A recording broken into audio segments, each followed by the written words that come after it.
Okay, assalamu alaikum warahmatullahi wabarakatuh. Wasuzote wasibi otya. Nze Nurdin Ntege tuli mu Ramadan etambula. Leero ngenda kutunulirako ku lutalo lwa Iran. Iran ekibuga kya ekikulu kibayita Tehran. Iran is surprising abantu bangi. Abamu babadde bagimanya abalala babadde tebagimanyi. Olunaku tuli mu lwa mukaaga lwa musanvu ng'eggwanga lya Iran lirwanagana n'ensi bbiri. Okuli Israeli oba Israel saako n'eggwanga erya America. America yavaayo n'egamba egenda kukuba Iran egireke mu kkubiro.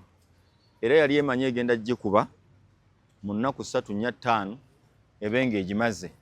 Kiyasooka okukola Iran yasooka n'ekuba Supreme Leader ow'eggwanga erya Iran, America ne Israeli omukulu Ayatollah Khamenei.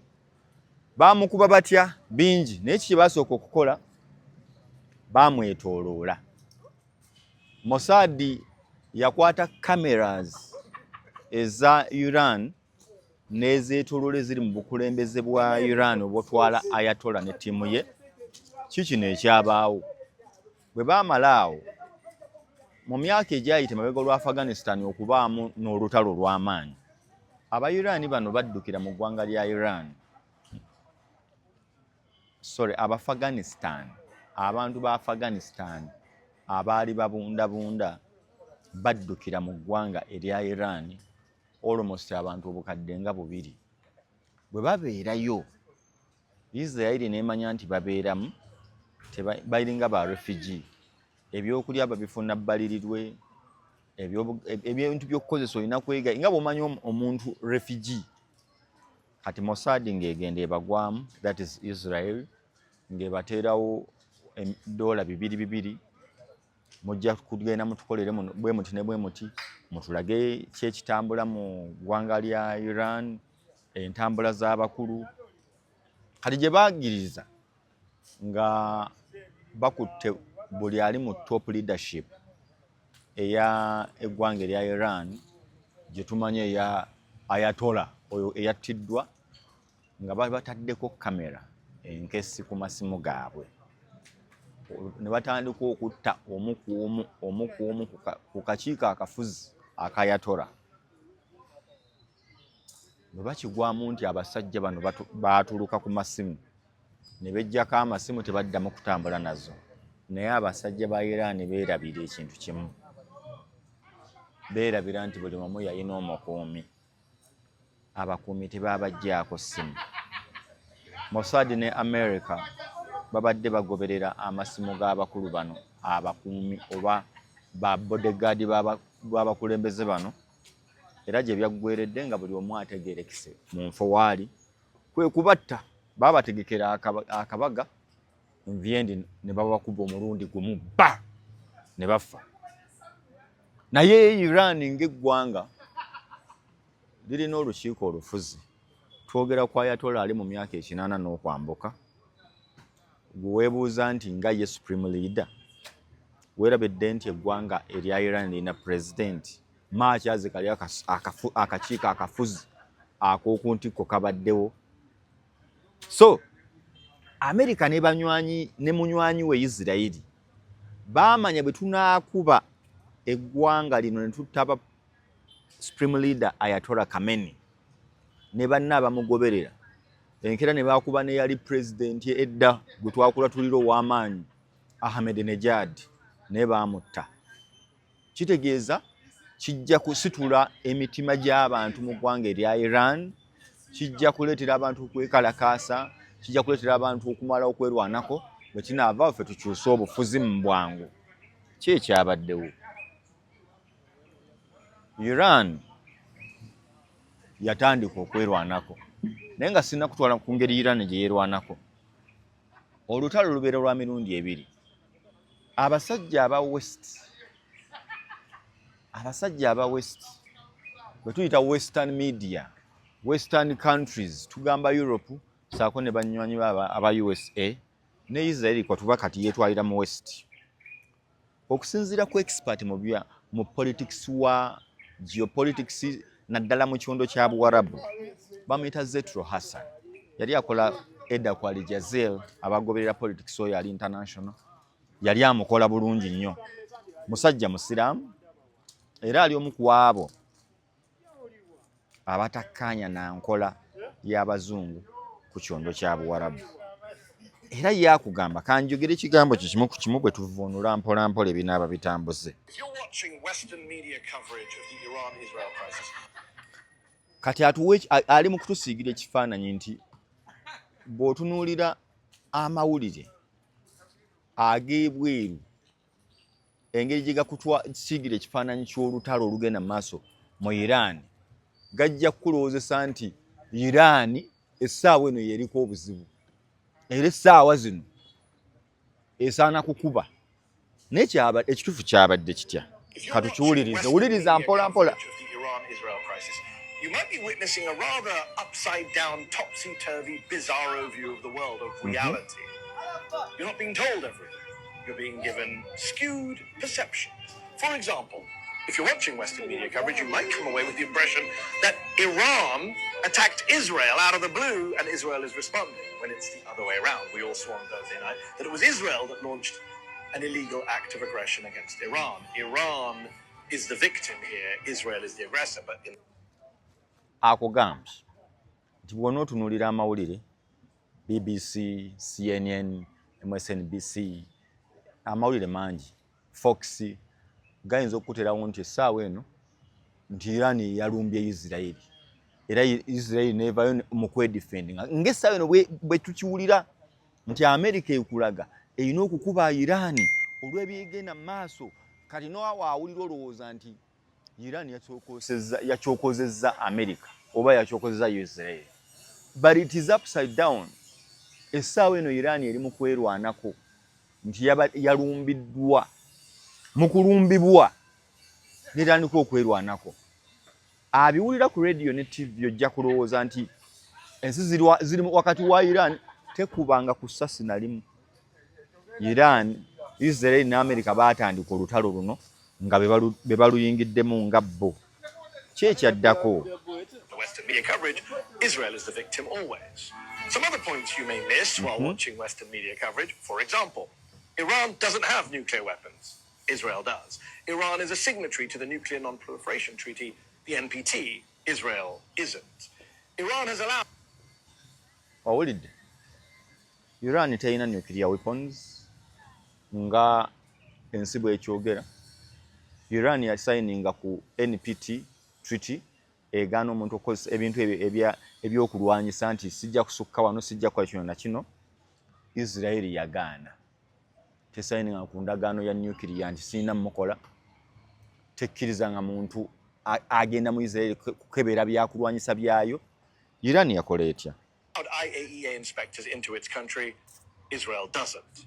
It's a nuclear double standard that I raised with former Israeli Deputy Foreign Minister Danny Ayalon a few years back on my Al Jazeera English. Okawulidde. Abakebera ebyokulwanyisa binnamuzisa, ebyokulwanyisa eby'omukka ogw'obutwa ze tuyita nuclear weapons oba mass destruction. Iran yabakkiriza ne bayingira eggwanga lyayo. Bwe bagamba Israel yagaana nti waffe temukeberayo. Naye ate yerumiriza ziri ensi bali balina obbakebera bba tebalina. Goberera olutalo luno njagala tube nga tutambula ffenna. In a clip that's recently gone viral again. How many nuclear weapons does Israel have? Because experts say it's anywhere between 80 and 400. So what? So what? Yeah, so what? Njagala owulire kankakuddiremu katono kulina kyabuuza. Iran has allowed IAEA inspectors into its country. Israel doesn't. It's a nuclear double standard that I raised with former Israeli Deputy Foreign Minister Danny Ayalon a few years back on my Al Jazeera English show Head to Head, in a clip that's recently gone viral again. How many nuclear weapons does Israel have? Because experts say it's anywhere between 80 and 400. So what? So what? Yeah, so what? Oyo babuuza Deputy Foreign Minister ow'eggwanga lya Israel bali mu UK. Bamubuuza nuclear weapons Israel erina mmeka? Ansa ye eri nti so what? Okole ki? Bwe tuba tuzina mukole ki? njagala owulya double standards eziri mu ntalo zino ozigenderere. Has Israel ever do you recognize the hypocrisy of Israel having a secret illicit nuclear weapons program that it won't open up its doors to and won't talk about, and then lecturing everyone else in the region about nuclear weapons? Absolutely not. You know why? Wulirawo bulungi awo. Let me ask again. If an Iranian guest came on my show and I asked him about Iran's nuclear program, he said, I don't know, I'm not going to talk about it. Would you be okay with that? You'd be outraged. Of course. And yet you sit here as a former minister of the Israeli government saying, I don't know, they talked about nukes with anyone. Because there was like 16 United Nations Security Council resolutions Waliwo akubira akuli obubi. against Iran. And there is against Israel. And there is against Israel as well. About your nuclear program. No. Yes, there is. UN Resolution 487. Let me read it to you. The UN Security Council in 1981 says, calls upon Israel urgently to place its nuclear facilities under the safeguards of the IAEA. Why haven't you done that? Because there you have it. The nuclear double standard. Israel violates... Obubaka obuli muno Israeli ne America bebavunaana Iran kola nuclear weapons, kola long range missiles esobola okuba ewala mu nsi ewala. Israeli ebikola. Israeli ekola nuclear weapons. Bwe bagigambo gikera gamba so what, tukole tutya, mugenda kukola mutya. Naye ate bano bamwetuloddaga bano ate balabika nabo bamukola. Lwaki bano bamukola nga ffenna ffe tumukola? Bano bamukola agenda kuba wa bulabe gye tuli. Kiki America kyeyagala ne Israeli? Multiple UN Security Council resolutions when it comes to its own stockpile of nuclear weapons. And yet Western media interviewers who have multiple Israelis on air all the time never really ask about this, never really ask about Israel's nukes. Why? I get why Israel wants to maintain its policy of nuclear ambiguity, of not confirming or denying that it has nukes. But why does the US media, the UK media, the Canadian media, why do they all have to go along with it? Hassan Zetro yaliwa Al Jazeera ne bwogenda ku YouTube tekako Hassan Zetro ZETRO Hassan Zetro ojja kulaba ebigenda maaso mukambwe mubi gwe gwamanyi gyova gy'omumanya mubi bwe nvudde eyo olutalo nga lutandise lunyinyi nti dde Amerika emaze okuba ne munywanyi we Israeli. Kino kye kyaddako oluvannyuma lw'okukuba ensi ya Iran. Bano bazungu. Iran has destroyed an American Navy base in Bahrain, and it is still burning right now. Iranian drones have overwhelmed American bases in the region, and this is a radar that's worth $1 billion being blown up. Many residential buildings housing American soldiers in Bahrain are also being blown up by drones. What you're seeing is a direct strike of a ballistic missile. Baakuba Bahrain. Kankutwaleko ewalala. Four headlines from here in Washington that I think are really Sky News important. First, a stunning statement from the Defense Secretary Pete Hegseth. America, regardless of what so-called international institutions say, is unleashing the most lethal and precise air power campaign in history, all on our terms, with maximum authorities. No stupid rules of engagement, no... America egenda kulumba obwengula, egenda kukuba Iran, nga teyina mateeka ga kulwana ga nsi yonna gakigeegoberedde wabula all on our terms. Kitegeeza ki? Kanka kuddiremu. First, a stunning statement from the Defense Secretary Pete Hegseth. America, regardless of what so-called international institutions say, is unleashing the most lethal and precise air power campaign in history, all on our terms. All on with our maximum authorities. terms. Eyo ya America ekugamba nti eyagala Russia egoberera amateeka, ekugamba eyagala Iran egoberera amateeka, America ekugamba eyagala North Korea egoberera amateeka.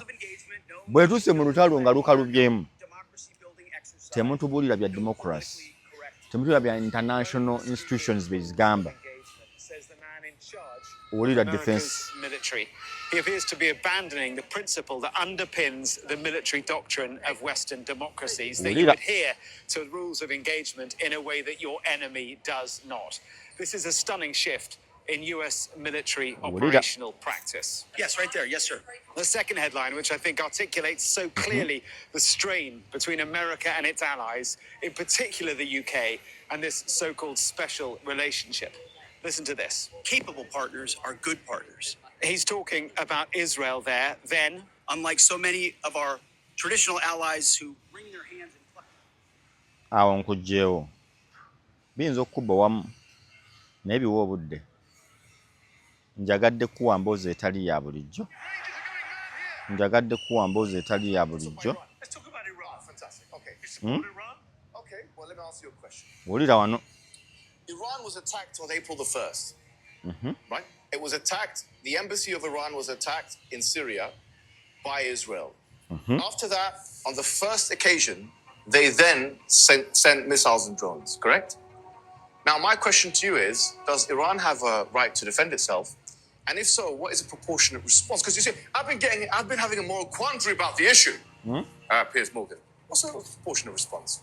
I tell you what I think about Iran. I think Iran is an unbelievably nefarious place which has been fueling Hamas, the Houthis, Hezbollah for many years with a joint joint ideology that they want to eradicate Israel in any way they can. Okay. So I think Iran is one of the most despicable regimes in the world. I also think that right now the Iranian regime is in serious danger. You look completely discombobulated. What do you mean? You look disheveled. I'm telling you what I think of Iran. I'm asking you, do they have a right to defend themselves? Do you think they have a right to defend themselves? Although you can answer the question. Ekibuuzo kye babuuza. Byonna nga amaze obyogera ku Iran. Ekibuuzo kiri nti bayinamu eddembe lyonna eryerwanako. Bayinamu eddembe eryetangira. Njagala owulire eggye lya Uganda baliyita Uganda People's Defence Forces. Akagambo defense. Oli akubuuza Uganda erina eddembe eryetangira eryedefendinga ku bulumbaganyo obwali bukoleddwako singa tugeze Kenya etutabukira. Uganda ebankyamu okuteeka ku nsalo yaayo abagirumbye naye temujja tukuba.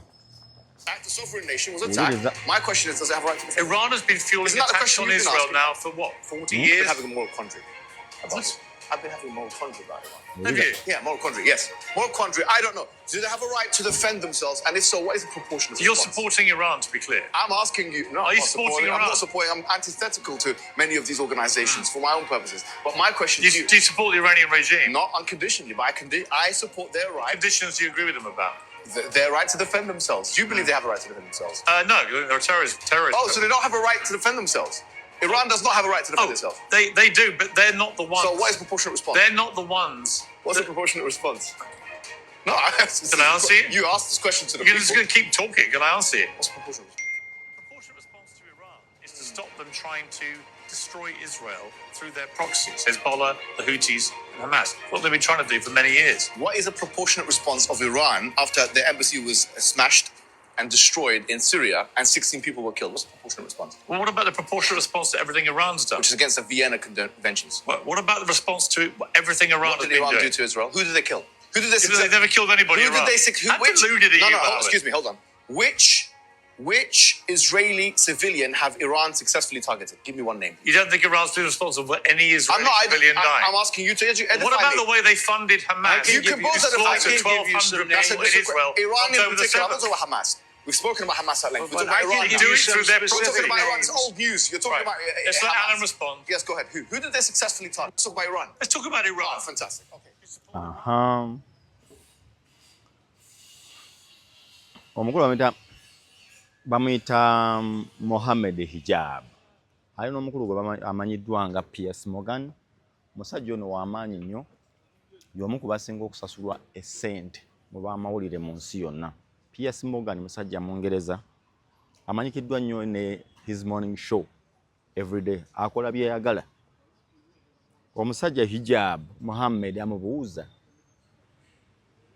Iran ani gwe yali asse mu Israel kigwoga nti yagenda nebakuba nebattira for example nti abantu babulijjo bali mu katale Iran nga yabakuba nga Israel yagenda Syria nekuba embassy namba negiteeka ku ttaka eya Iran bamubuuza ekyo kyogeraku kibabuuza Piers Morgan tayagala kiddamu bamubuuza Israel bwerumba Iran erina eddembe okwerwanako Morgan takyogerako Morgan gwe batuledde nga case study here naye answer eri nti emabega wonna batulaze nga eggwanga erya Iran teririna ddembe kwebuuza ku kyokola kyonna kanyongera okukeberako nyina video zange wenzitereka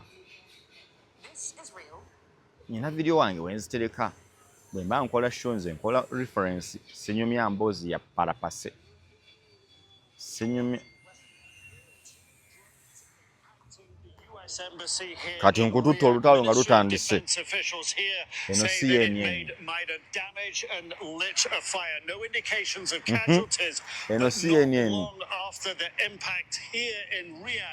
The State Department issued a shelter-in-place warning for U.S. embassy staff here in Riyadh, for U.S. consular officials in Jeddah in the west, and for U.S. consular officials in Dhaka. Eyo nvuddeyo kati nkutwala mu bufunze byonna nga maze obbikutwalayo ensi eno erina abantu abaana n'ebyana ensi eno after the second world war Israel eno yateekebwa mu kitundu ekya Middle East yateekebwa mu Palestine mu ndagaano eyakolebwa Bungereza n'eggwanga erya America before 1948 before 1945 second world war ng'egenda okuggwa naye baagaana waliwo agenda okumpakanya naye njagala kugamba teri nsi ya Europe yakkirizaako ku housing abantu ba Israeli olw'Abayisirayiri bye baatuusa ku bantu ba Europe wakati w'emyaka gwa 1700 paka mu mwaka ogwa 1945 Israeli yawamba buli katale akali mu Europe Abayisirayiri bawamba ebyama by'ensi zonna Abayisirayiri bawamba business eza Europe zonna ne batuuka ku mbeera nga be bawola abantu ba Europe ne babateeka ku mavivi Abayisirayiri ekyabatisa mu lutalo mu second world war baaliwo mu lutalo olwa first world war eggwanga erya German bwe lwalirwana ne banywanyi baayo mu lutalo era German yali y'amaanyi mu ntalo ezo naye Abayisirayiri baali bawangaalirayo mu kuwangaalirayo baasomola ebyama bya Isirayiri bya German ne babiwa eggwanga erya Bungereza nesobola okumanya coordinates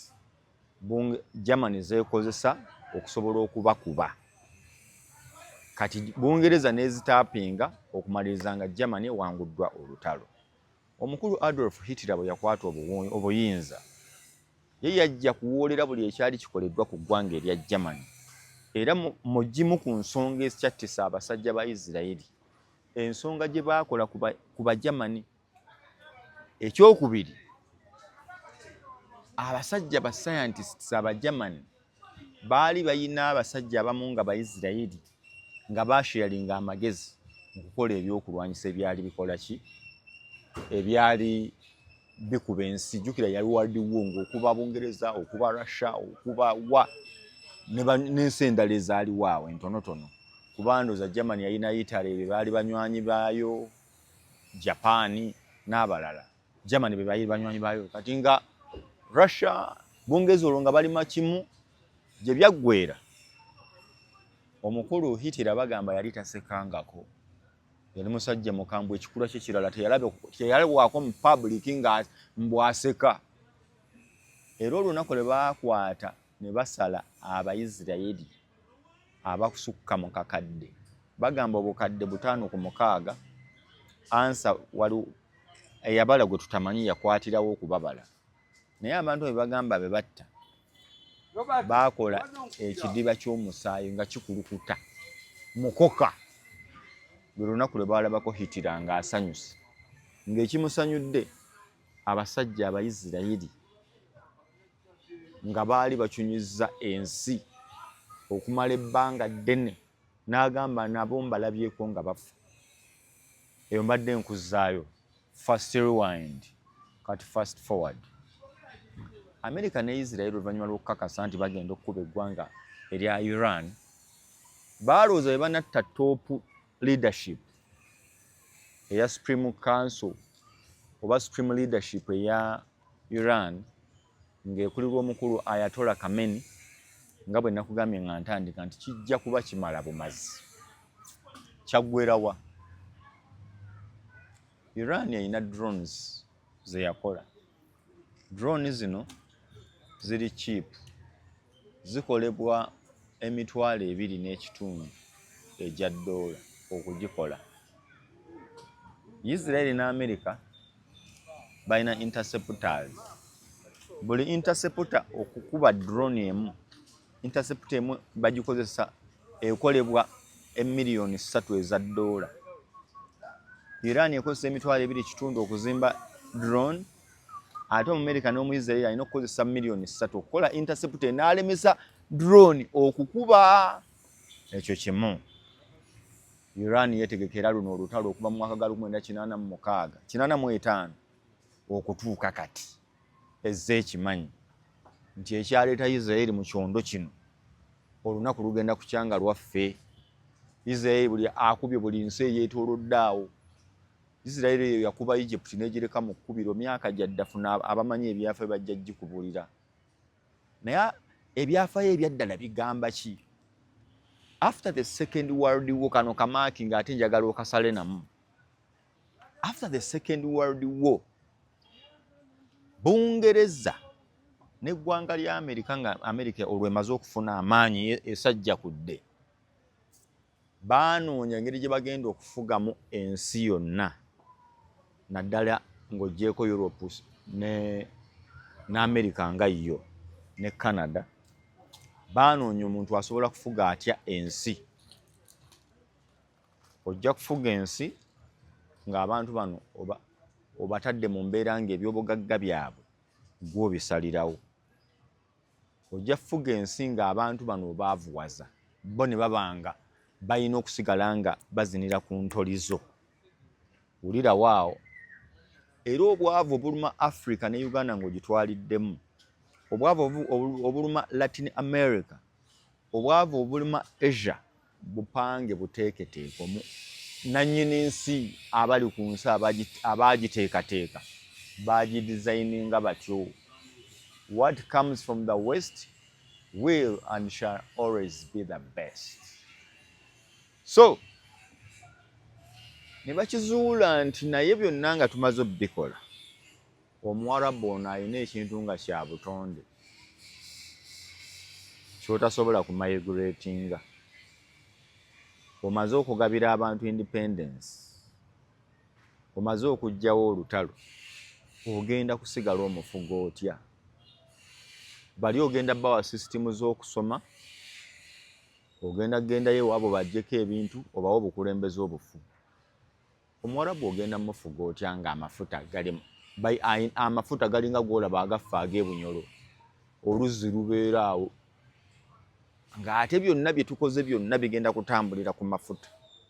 Twogerako mwaka wa 1945-46. Bye twogerako bya myaka mingi. Omuzungu mubi. Kwe kuteekawo eggwanga erya Israel. Yakugamba yabakomyawo waabwe bwe baali babeera. Weebuuze baali bamaze emyaka emeka nga tebaliiwo. Waluwulirako nti baali bajjana wano Kalamojja? Wawulirako nti babanoonyezaako gye balina okulaga? Eno ekitabo kikulaga kirala. Naye Omuyisirayiri yateekebwa mu kitundu kya Middle East kusobola kukontrolinga Middle East. Omuyisirayiri yateekebwa mu kitundu kya Middle East kusobola kudestabilizinga Middle East. Atya babeere nga tebakwatagana, babeere nga tebakulaakulana. Kubanga bwe banaakulaakulana basobola okuteekinga over ensi, ate ne tuba nga tetusobola bakomako. basobola okufuna emirembe egigenda baleetera okukulaakulana ensinga 15 awo 16 ziwambe ensinga zezisinga obugagga mu nsi yonna babe nga basobola okwekolera nga balina freedom ne independence, financial independence, economic independence, because they control the wells of oil and petrol of this world. Okitegedde? Kati kitegeeza bakulaga nti bw'obaleka ne babeera ewantu wamu nga bakola mirimu gyabwe bajja kumaliriza bakulaakulanye ate nnyo bakuyiteko. So eggwanga lino erya Isirayiri liteekebwa mu kitundu kino papasire kukontrolinga ensi eziri mu kyondo kya Buwarabu gye tuyita Middle East. Tulina Iran, Iraq, Kuwait, Oman, Saudi Arabia, United Arab Emirates. Zaali nsi za njawulo nefuuka Emirates. Efuuka United Arab Emirates mu myaka gy'ensanvu eyo. Naye before 1970s, there was no United Arab Emirates. Bwali businga bwa njawulo. That's why we're UAE, United Arab Emirates. Nga bwolaba East Africa nti nefuukanga eri nsi eriwa emu. Obusi bungi obuli awo. Nga basobola n'okukkako eno wansi mu Morocco, Tunisia, Egypt, Algeria, ensi zonna ez'Abawarabu awo. Kwe kuteekawo eggwanga erya Isirayiri libe nga limonitalinga bakulaakulanye mu ki, bakoze eki, tebafuna amaanyi ne bakola ebyokulwanyisa ne bawamba ensi eno. Buli lwe bagaggawalamu ne bagamba nti oyo mukube, oyo mukube. Kyova olaba kizibu nnyo Isirayiri okutandikayo olutalo lwonna Amerika netasitukirawo. Kyova olaba kizibu nnyo Amerika okukola campaign nga president yenna yeesimbyewo mu discussion ne mubulamu eri ekigambo Isirayiri. Funayo omuntu yenna akugamba nti waliwo okwesimbawo mu ggwanga erya Amerika mu campaign neggwako nga tebogedde ku ggwanga erya Isirayiri. Campaign ya Amerika olina n'okunnyonnyola abantu ogenda kukwata otya ensonga za Isirayiri nga Isirayiri. Amerika kebera ku ddoola yo, ddoola kuliko fulaga ya Isirayiri, ginoonye ojja giraba erina mu nsonda weeri erina kooni zaayo bwe ziti. Eyo fulaga ya Isirayiri. America is Isirayiri. Israel is America. Ba billionaires bonna bomanyi mu nsi. Israel econtrolling ebitundu nga 25 ku ba billionaires abali mu nsi. Kikebereko 25% of billionaires abali mu nsi ba Israel. Bakikola batya gwana amanya gendo kibuuzi. Bakikola batya gendo kibuuzi. Iran egenda kusaanawo. Naye mu kusaanawo kwayo nkuwadde ensonga lwaki. Yebadde esigaddewo nga super power mu region awo. Naye kiki yakola? Yakola drones nyingi. Drones ze yakola zigiyambye zitya? Nti interceptors za Abaisraeli n'Abamerika. Interceptor kyekyo nga bolaba bagita Iron Dome ya Israeli. Interceptor kyentegeza kyekiriwa nti bw'okuba ekizuka mu bbanga, kibomu eky'amaanyi ekikasuka mu bbanga, kigende kigwe tugeze Kenya.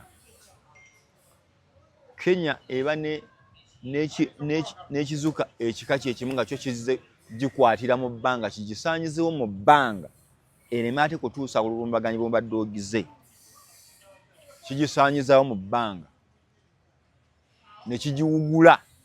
N'etakuba n'etatuusa bulabe bwe badde erina kutuusa ku bantu gye badde ogisindise. Naye nkugambye million 3 eza dola buli interceptor. Ne nkugamba ate ono drone azikolera emitwalo 2.5 egya dola. Kitegeeza kiri expensive. Olutalo yalwetegekera emyaka egisukka 4. Bw'amala olwetegekera abadde akisuubira essaawa yonna. Era naafuna engeri gy'agenda okukikolamu. America olutalo lugifuukidde expensive mu nnaku 6 zokka. Nti yali yeesize Isiraeli ne base ze yateeka mu nsi zino ze yawambako eddembe lyazo. Omuli United Arab Emirates, omuli Saudi Arabia, omuli Bahrain, n'obuso obulala obuli awo. America yateekayo zonna base. Base tutegeeza nti yafuna weeteeka weeparkinga, neteekayo ebyokulwanyisa byayo ebitonotono, neteekawo interceptors zegamba nno singa tusazeewo okuba gundi wano tumukwatira. Kakati ababa banywanyi ba America, omusajja wa Iran yakoze yasazeewo okukuba base zonna eziri mu mawanga agamwetoolodde America weesinziira. Kati eryoke ekubenga ekuba ku nnyama nayo. Kati interceptor bugenze okukya olunaku olwaleero ng'abakugu bagamba singa Iran esigala ekuba misailo zaayo zi drone zaayo mu nsi zino ze tugamba, interceptor zigenda kukalira. Era wenjogerera bino eggwanga erya America liri mu nteeseganya n'eggwanga erya kati baddukidde Ukraine. Ukraine mwe mumaze mu lutalo mwasobola okufuna technology ali cheaper asobola okutubakirako ku drones zino oba missiles zino eziva mu ggwanga erya Iran. Bitya Iran yakuguka mu kukola missiles n'ekuguka mu kukola okukola drones. Era Russia nga munywanyi we yamukwatira n'amuguza ebyokulwanyisa ebya drones n'ezo missiles zaakola nga Russia kuba ziri cheap ate nga ziri deadly. Kati Russia ebadde ezikozesa mu kukuba mu lutalo olwa Ukraine. Kati Ukraine olw'okuba olutalo lutambudde emyaka egisukka 3 yasala amagezi engeri gyesobola okulwanaganamu ne zino drones ezikubwa okuva mu Russia eziri made from Iran. Kakati America eddukiddeko Ukraine tuguzeeyoko ku interceptor ze wakola ne drones nawe ze wakola ezisobola okukauntalinga eggwanga lino erya Iran erifuuse ekizibu. Ukraine ezembweti nti nate nno ffe tukyali mu lutalo. Ate tukyali mu lutalo ne Russia betunaabawa drones zaffe betunaabawa interceptor zaffe tugenda kusigaza ki? Omu Russia tagenda tufiirako tebakomyawo. Russia yali etunda ebitundu 4 ku 100 ebya gas mu ggwanga erya mu nsi ya Europe eyo yonna continent. Naye agamba ate kati engeri eggwanga erya Iran gye ligaddewo ku mafuta awo ne litabulamu awo ku gye bayita Strait of Hormuz. Strait eyo ereese abakayita batya ereese ebbula ly'amafuta okuba nga gatambula kasoobo gatambula kitono mu nsi ezeetooloddewo awo. Kati ne Russia egamba oba wano wemba nkwatira Europe ngiteeke wano ne byembaguza mbijjirewo ddala tulabe bwe mugenda okubeerawo. Anti mwatugamba mwatuteekako natti, anti mwatugamba tuli babi. Kati katubajjeko ng'eno amafuta tegava Iran tegatambula tegava Russia mbamme mubeereko awo tulabe gaasi bw'anaatambula mulabe mufiringe ku lutalo. Eggwanga erya Iran litaddewo ekyafaayo likutte ensi 11 ne liziteeka ku kikaliriro nti essaawa eno omuntu asinga okwegayirira afuna obuyambi America ne Israeli okusinga ate Iran okubanga yeri mu katyabaga. Siri mu kugamba nti Iran ejja kuwangula olutalo naye nkugamba America luno olutalo terulozangako mu myaka nga 4. ng'oggyeko olwa Iraq ne Afghanistan, ku lwa Afghanistan lwagaana yadduka nayo abasajja abatalibaani beddiza eggwanga lya Iran. Funa gw'obuuza be bali mu bukulembeze Amerika yavaayo byagiremerera. So nga yagamba yagenze kukyusa bukulembeze n'ebeerayo ne bagikubirayo ne lufuuka expensive n'eddukayo. Kati Iran ekubye ensifo zonna nga wenjogerera olwale wiiki eno okwevuma okugenda wakati wa Prime Minister w'eggwanga erya Bungereza ne Minister wa Defense owa America ne President Trump nti tebalabanga omusajja musiru atategeeranga Prime Minister wa Bungereza. Bungereza emugamba tutwala mu ntalo, tonna tuwa nsonga etutwala mu lutalo, twagala ensonga etegerekeka. Bwabadde bugenda okukya olunaku olw'eggulo, Prime Minister w'eggwanga erya Canada n'avaayo n'agamba bonga ab'ensi eya Canada tebasobola genda mu lutalo, basaba ekintu kimu, eggwanga erya Amerika lituule ne Iran, twagala mirembe. Amerika tejja kuleetanga jjoogo ku bantu banjawulo.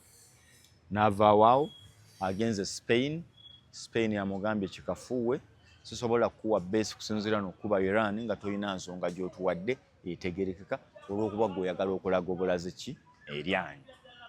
Bavuddewo bubi, Amerika egambye tegenda kuddamu kukola byansuubulaganya n'eggwanga erya Spain. Omulangira atwala eggwanga erya Spain avuddeyo n'ategeeza Amerika nti bwe kibanga okukolagana naawe tulina kubeera bwe tutyo, genda nga Trump bw'oyagadde. Spain egenda kubeerawo, si kaakuba nti ogamba otradinga naffe. NATO ebudde negamba bakyekenneenya olutalo luno ekituufu kiri nti Amerika yalugenzeemu etya. Bungereza oba agaanye okujjako yo France yazze negamba ffe tuli wamu naawe tujja kubaawo. Nga France bw'omumanyi ne ku Libya yalusookamu, naye olutalo lwagenda okuggwa. Nicolas Sarkozy funa gw'obuuza essaawa eno ali luddawa. Yayingira olutalo lwa Libya just olw'okuba baali bamuwa ssente.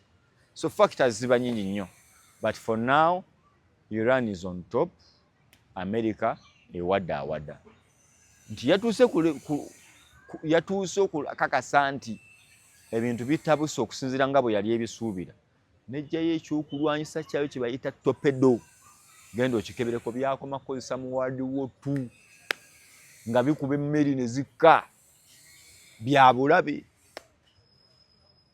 Russia erina ebyokulwanyisa eby'obulabe, tebikuba Ukraine, egamba musobola nja mutwala mpola mpola kuba erina neziri embi, naye egamba Amerika olutalo ennaku 6-7 buli neighbor amuvumye. Naye Amerika nkonkuludinga nkugamba ntya olutalo, ensonga ya Amerika abatunuulizi bakafulu kye bagyogerako bagamba Amerika eno yeeraliikirira eggwanga erya China. Eggwanga erya China limuwambyeko buli kintu naye likolagana ne Iran. Iran awa China amafuta agasukka mu kakadde buli lunaku, nzite barrels, nja kubeera exact nemanya ezisukka mu million 10 by the daily. Kakati Amerika yayagadde edestabilizing China kuba emuteekinzeeko akatale konna, ate nga ffenna tukimanyi bulungi nnyo. Kankanoonyeeko wano, manyi saagala kukuwa bintu nga nninga akufera. I wish nkalaba mangu nemekkuluyisa nkakuzanyiremu wano, nkakulanyireko wano.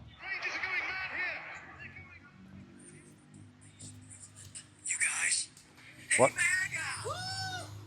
Where's your peace, President? If you're watching Njagala funa nakataddewa n'akalaba tekali wala, mba njagala mbokuzanyire bwonna. Fulufiga ate oyagala ki wano munnange? Nakawaani. I wish.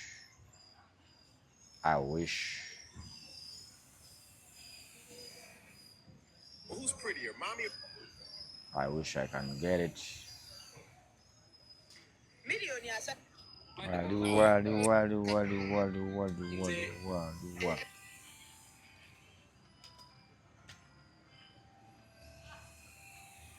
Hmm?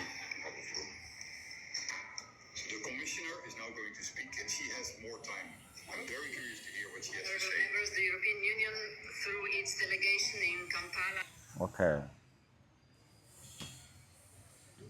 China oluvannyuma lw'okutaking over America mu bintu bya business. America egamba bwenkuba eggwanga erya Iran kiyinza okunnyambako Iran eno okudestabilizinga that region.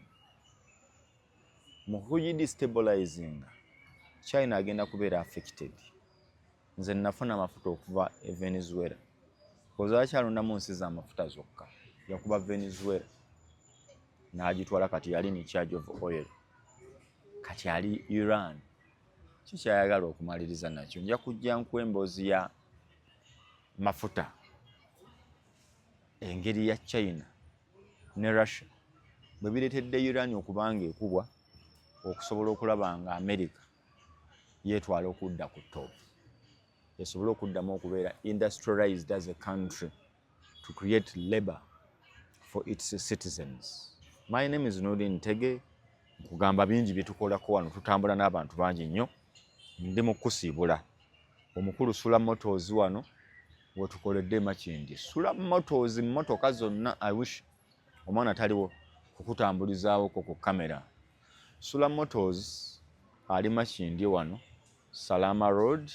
Bw'ova wali nga ava ku Karenda kubanga Kiriro genda e Najjanankumbi wakati awo waliwo amafuta bagayita Africa we wali Sula Motors wetukolera gwetuukawo butuusi oba olina miliyoni emu oba 10 oba 100 bakugaba buli muntu ajja kuvuga emmotoka genda ku Sula Motors obuuze njagala Sula yennyini Sula Motors obagale Nudini yatugambye tujje wano Sula Motors ojja kukiraba ayagala emmotoka okuva ku miliyoni 5 jangu ku Sula Motors ayina miliyoni 3 jangu ku Sula Motors ayina miliyoni 10 mujja kuteesa mukanye genda ku Sula Motors eyo nga nvuddeyo kwata ennamba yange y'essimu gwayina emmwanyi ayina olusuku ziweza omwaka ayina byayagala okulima byonna nafunye ekigimusa bakiyita fatiso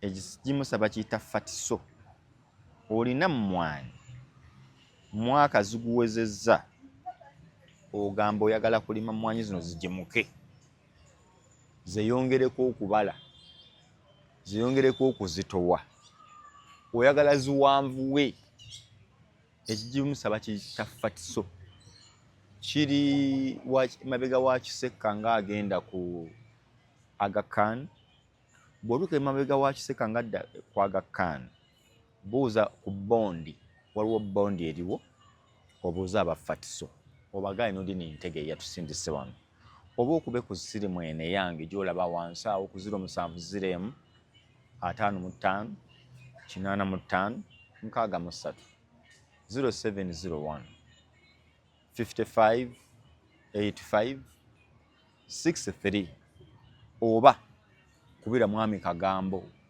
CEO wa Fatiso kiri ekigimusa muganda wange wallahi ndi mu kisiibo nkiteekayo nga musingo bw'okiteeka ku mmwanyi zo ne zitajimukirawo ate okakasa nti kikambwe eky'emyezi ebiri emmwanyi z'emyezi ebiri toteekako Fatiso myezi 5 toteekako nkulaga kigimusa bwe kiri kikambwe zo togiti andi wonogenda kujja kufa njagala mmwanyi ziwezezza mwaka ogambe nzirina ziwezezza mwaka gumu kitundu ebiri myaka gwomanyi mmwanyi zo kye ziriko toziteeka ku mmwanyi zitandika zijja kujinjimuka ebitasoboka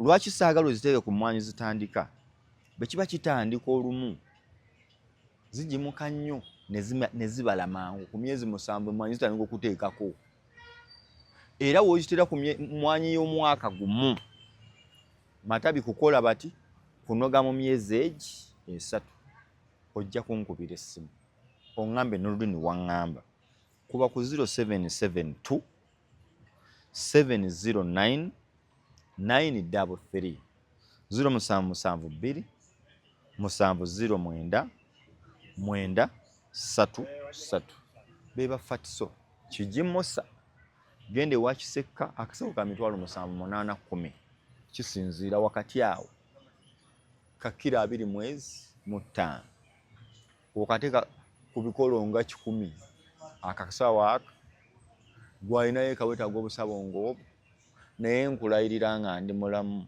ate bunyuma nnyo kati mwene enkuba n'obiteekamu ne bisooka bitonnyamu enkuba gw'onoomanya ky'olimpa jangu kusula motors tube nga tutambula nze Nurdin Ntege mweraba